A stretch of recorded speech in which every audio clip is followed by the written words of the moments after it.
नमस्कार, मैं हूं आलोक त्रिपाठी और आज हम बात करेंगे उत्तर प्रदेश के उप मुख्यमंत्री केशव प्रसाद मौर्य जी से। सर नमस्कार। ईटीवी आपको बहुत बधाई देती है, आज आपकी सरकार ने 4 साल पूरे किए हैं।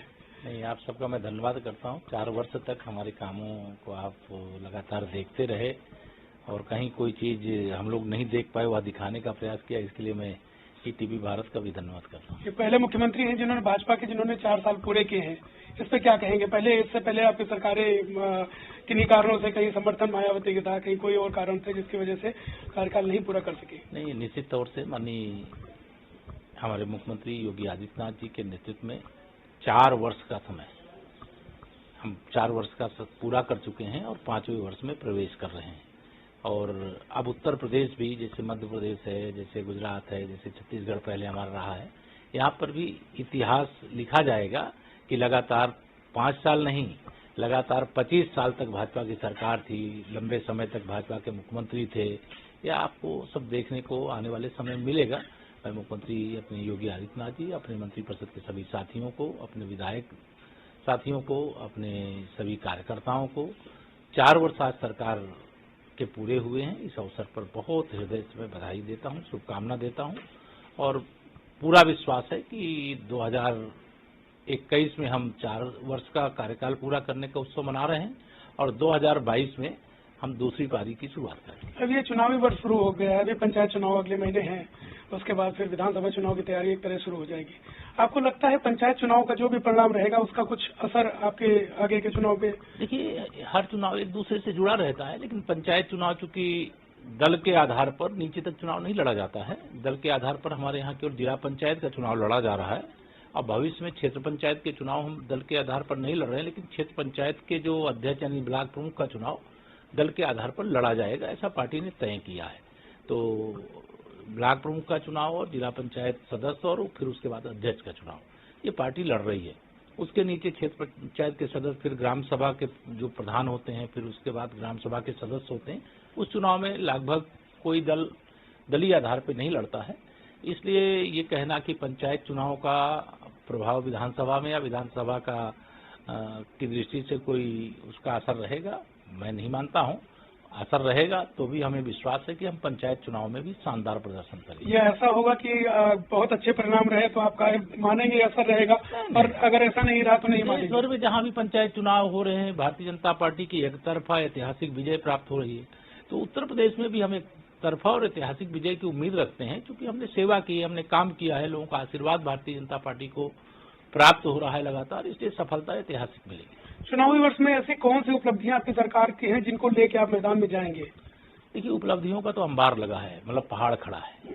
अगर उपलब्धि का मतलब अंतर का ऐसे समझ में आएगा, जो पिछली सरकार थी उसका 5 साल का कार्यकाल और हमारी सरकार का 5 साल का कार्यकाल, तो वो तो 5 साल कहीं टिक नहीं पाएंगे, वो तो 15 साल जोड़ लें। पिताजी की, उनके श्री अखिलेश यादव जी के पिताजी की सरकार थी, श्री मुलायम सिंह जी की अगुवाई में, फिर उनकी बुआ जी की सरकार थी मायावती जी की अगुवाई में, फिर उनकी सरकार थी स्वयं की अखिलेश यादव जी की अगुवाई में। तो यह 15 साल में जितना काम नहीं हुआ है, उससे ज्यादा काम तो हम लोग 4 साल में कर दिए हैं, जबकि कोरोना की महामारी के संकट से भी जूझते रहे, लेकिन काम हम लोगों का ऐतिहासिक हुआ है। हर क्षेत्र में हुआ है, ये नहीं कि एक क्षेत्र में हुआ दूसरा क्षेत्र छोड़ दिए, एक जिले में हुआ बाकी जिले छोड़ दिए। हम तो सबका साथ, सबका विकास, सबका विश्वास, सभी 75 जिलों का विकास, सभी गांवों में बिजली की उपलब्धता, सड़कों की उपलब्धता, शिक्षा की व्यवस्था, कानून व्यवस्था, हर क्षेत्र में हम लोगों ने हर क्षेत्र में अच्छा काम किया है। तो उपलब्धियों के आधार पर अगर चुनाव होगा तो सपा जो इस बार विपक्ष का नेता पद पाई है, मुझे लगेगा कि अगली बार उनको नेता पद भी मिलना मुश्किल हो जाएगा। ये मूलभूत ढांचे की बात करें, आपने तो कई एक्सप्रेस बन रहे हैं आपकी सरकार में, काफी तेजी से काम हो रहा है, लेकिन एक समस्या कहीं ना कहीं है, पता नहीं वो बात आप तक पहुंचती कि नहीं पहुंचती। कार्यकर्ताओं में असंतोष है, लोगों को लगता है कि उनकी बात नहीं सुनी जाती है। नहीं, कार्यकर्ताओं में कोई असंतोष नहीं। भारतीय जनता पार्टी एक लोकतांत्रिक पार्टी है, जिस कार्यकर्ता के ध्यान में कोई विषय आता है उस विषय को वह बताते हैं। हमारी भेंट होती है, प्रदेश अध्यक्ष जी की भेंट होती है, प्रदेश सरकार के सभी माननीय मंत्रियों की भेंट होती है, सभी जनप्रतिनिधि एक तरफा सब हमारे ही लगभग हैं, तो सबसे भेंट होती, बातचीत होती है, कहीं कोई असंतोष नहीं है। ये मानसिक असंतोष जो लोगों को कहीं कोई दिखाई दे रहा है, वो केवल मानसिक है, और कहीं कुछ होगा तो उसे हम लोग ठीक कर लेंगे। आप पश्चिम बंगाल के चुनाव में काफी दिनों से सक्रिय हैं और आप उत्तर प्रदेश के चुनिंदा नेता हैं, उनमें से हैं जो पश्चिम बंगाल में प्रचार प्रसार कर रहे हैं। क्या लगता है आपको पश्चिम बंगाल में क्या रहेगा भाजपा की स्थिति? आलोक जी, अगर मैं आपको बताऊं तो ये कह सकता हूं कि 2017 में जो परिणाम उत्तर प्रदेश विधानसभा के थे, उसी प्रकार का परिणाम हमें 2021 के पश्चिम बंगाल विधानसभा चुनाव में आता हुआ दिखाई दे रहा है। हम 200 से अधिक सीटें जीतेंगे। पूरा पश्चिम बंगाल भारतीय जनता पार्टी के साथ खड़ा है, माननीय नरेंद्र मोदी जी के साथ खड़ा है और ममता बनर्जी जी के खिलाफ खड़ा है। अब बाकी दलों का इस समय पश्चिम बंगाल में अता पता नहीं है। 2019 में हमारे 18 सांसद पश्चिम बंगाल में जीते और 2021 में जब चुनाव हो रहा है तब लोगों का डर काफी कम हुआ है कि 19 में चुनाव के बाद 21 तक ममता दीदी की सरकार रहेगी, और वह सरकार का कितना दुरुपयोग पश्चिम बंगाल में करते हैं ये तो मैं वहां जान करके मुझे पता चला। लेकिन सर्वे रिपोर्ट्स आपको बढ़त जरूर दिखा रही है, लेकिन सरकार दिखा रही है कि दीदी की ही बनेगी। नहीं, मुझे लगता है कि सर्वे रिपोर्ट कुछ भी बता रहा है, किसी सर्वे पर मैं कोई सवाल नहीं उठाता, लेकिन मैं आपको आज बता रहा हूं, इसको नोट कर लीजिएगा कि 19 मार्च 4 साल पूरे होने के अवसर पर हम आपसे बातचीत कर रहे थे, तब पश्चिम बंगाल में भारतीय जनता पार्टी की सरकार प्रचंड बहुमत से बनने जा रही है। अगर आज मैं कह रहा हूं इस बात को तो यह आप 2 मई दीदी गई उसके बाद भी आप खबर जरूर हमसे आपकी भेंट होगी तो यह सच साबित हो जाए। अभी कोरोना का असर एक बार फिर पूरे देश में बढ़ता हुआ है। प्रधानमंत्री जी ने भी कल कहा, योगी जी ने भी कल बैठक की। आपको लगता है कि कोरोना की स्थितियां फिर से बढ़ेंगी और इसका अर्थव्यवस्था पे असर भी है, तो क्या फिर से लॉकडाउन की स्थितियां आ सकती हैं? देखिए, चिंताजनक है कि कोरोना फिर से अपने पैर पसार रहा है और सबको सावधानी बरतने की जरूरत है। सरकार के स्तर पर जो कदम उठाना है वह कदम उठाया जाएगा, लेकिन अभी लॉकडाउन जैसी स्थिति लाने की आवश्यकता मुझे नहीं लगती है।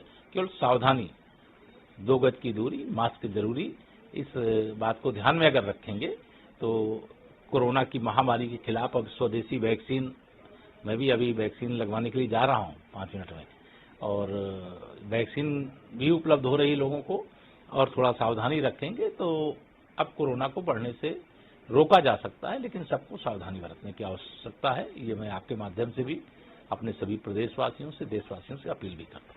इस पिछले जो कोविड काल 1 साल बीता, उसमें उत्तर प्रदेश सरकार की बड़ी प्रशंसा हुई, देश में ही नहीं विदेश में भी चर्चा हुई कि इतना बड़ा प्रदेश है और कोरोना को बहुत अच्छे से लड़ा सरकार ने, तो कैसे आप लोग ये कर पाए? देखिए, मैं एक बात कहा करता हूँ कि हिंदुस्तान को जिस प्रकार के प्रधानमंत्री की आवश्यकता थी, वैसे प्रधानमंत्री माननीय नरेंद्र मोदी जी के रूप में हमें मिले हैं, और मैं उनके बारे में कहा करता हूं कि विश्वास करो तुम मोदी पर, यह नवयुग के निर्माता हैं, ऐसा नेता इस धरती पर एक बार ही आते। और जिस प्रकार के मुख्यमंत्री की उत्तर प्रदेश को आवश्यकता थी, वैसे मुख्यमंत्री योगी आदित्यनाथ जी हमें मिले हैं, और उनकी अगुवाई में भारतीय जनता पार्टी की सरकार उत्तर प्रदेश की 24 करोड़ जनता की सेवा में समर्पित है। और मुझे पूर्ण विश्वास है कोरोना के संकट से जैसे पीछे निपटा गया है, वैसे आने वाली चुनौती से भी निपटा जाएगा, और कोरोना की महामारी जो है उस पर समाज के सहयोग से विजय प्राप्त की जाएगी। मंदिर निर्माण का आप लोगों का जो संकल्प था वो पूरा होता दिखाई दे रहा है। अब अगले चुनाव में क्या रहेगा? काशी मथुरा को लेकर भी केस हो रहे हैं। मैं तो एक राम भक्त कार सेवक हूँ। मैं इस राम जन्मभूमि आंदोलन से ही निकला, और इस कारण से आज मैं उप मुख्यमंत्री के नाते आपसे बातचीत कर रहा हूँ। पूरा देश खुश है, पूरी दुनिया खुश है, हर राम भक्त खुश है, हर राम जन्मभूमि आंदोलन का हिस्सा रहा हर एक सदस्य खुश है। तो मेरी खुशी का तो ठिकाना नहीं है, लेकिन इस बात पर मुझे बहुत गर्व है कि अगर देश ने अपना आशीर्वाद माननीय नरेंद्र मोदी जी की अगुवाई में भारतीय जनता पार्टी को नहीं दिया होता तो शायद रामलला के भव्य मंदिर का सपना हमारा अधूरा रह जाता। और उत्तर प्रदेश में अगर भारतीय जनता पार्टी को इतना बड़ा बहुमत देकर के हमें योगी आदित्यनाथ जी की अगुवाई में सरकार बनाने का मौका नहीं दिया होता, तो निश्चित तौर से रामलला के मंदिर के मार्ग में अगर श्री अखिलेश जी होते या मायावती जी होती, कोई भी होता, तो बहुत बाधा डालते और हमें कितनी कठिनाइयों का सामना करना पड़ता है इसका हमें अंदाजा है। लेकिन भगवान राम जी की इच्छा है, रामलला का भव्य मंदिर भी बन रहा है, उनकी कृपा है। केंद्र में भी हमारी सरकार है, प्रदेश में भी हमारी सरकार है, और श्री राम जन्मभूमि तीर्थ क्षेत्र ट्रस्ट को जो काम करना है वो कर रहा है। राम भक्तों ने अपना पूरा भाव से जिस प्रकार से मंदिर निर्माण के लिए अपना अपना समर्पण और सहयोग किया है वो निश्चित तौर से बहुत आनंददायक है। आपका बहुत बहुत धन्यवाद ईटीवी से बात करने के लिए। आपको भावी चुनावों के लिए बहुत शुभकामनाएं। धन्यवाद। ये थे उत्तर प्रदेश के उप मुख्यमंत्री केशव प्रसाद मौर्य जी। कैमरामैन धीरज के साथ आलोक त्रिपाठी, ईटीवी भारत, लखनऊ।